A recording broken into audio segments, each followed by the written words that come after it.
ইরানের হাতে রাশিয়ার লেজার অস্ত্র, ধুলোয় মিশে যাচ্ছে ইসরায়েল। কয়েকদিন ধরে পৃথিবী জুড়ে এক নতুন আতঙ্ক সৃষ্টি করেছে লেজার অস্ত্র। এবার রাশিয়ার এই ভয়ঙ্কর অস্ত্র আসছে ইরানের হাতে। এক নিমেষেই শত্রুকে ছিন্ন বিচ্ছিন্ন করে দেওয়ার অসীম ক্ষমতা সম্পন্ন এই অস্ত্র পাল্টে দিচ্ছে সব হিসাব নিকাশ। লেজার অস্ত্রের এমন খবর যখন মিডিয়ায়, তখন রীতিমতো ঘুম হারাম হয়ে গিয়েছে নেতানিয়াহু সরকারের। কেননা কাসেম সোলেমানি সহ সকল হত্যাকাণ্ডের প্রতিশোধ নিতে আটঘাট বেঁধে তৈরি হচ্ছে ইরান।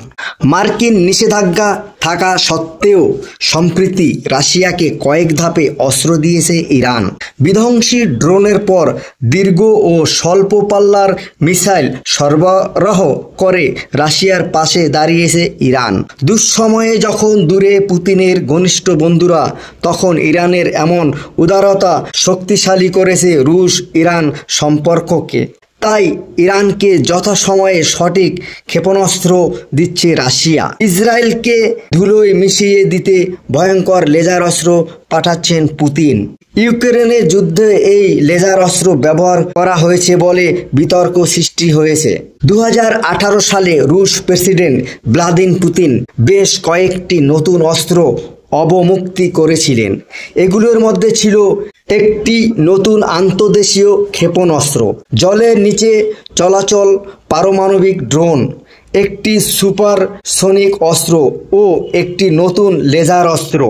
রাশিয়ার এই লেজার অস্ত্র সম্পর্কে বিস্তারিত তথ্য গোপন করে রেখেছিল রুশ বাহিনী। নতুন প্রজন্মের এই লেজার অস্ত্র দিয়ে পৃথিবীতে আতঙ্ক চলছে সম্প্রতি সময়ে। কেননা শত্রু পক্ষের মিসাইল যদি হানা দেয়, তাহলে মাঝ পথে তাকে ধ্বংস করে দেওয়ার ক্ষমতা রাখে এই মারণাস্ত্র।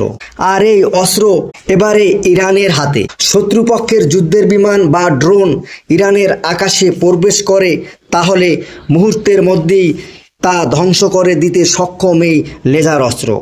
এমনকি শত্রুপক্ষের নজর এড়িয়ে এটি ব্যবহার করা যায় যথাসময়ে। আলোর গতিতে চলে এই লেজার অস্ত্রের রশ্মি, যা শত্রুপক্ষের বোঝার কোনো ক্ষমতা থাকে না। যে কোনো মুহূর্তেই শত্রুপক্ষের বিমান, ড্রোন বা আকাশপথের যে কোনো শক্তিকে মুহূর্তের মধ্যেই ধ্বংস করার ক্ষমতা রাখে এই লেজার অস্ত্রের মারাত্মক রশ্মি। আর এই মারণাস্ত্র এবারে ইরানের হাতে।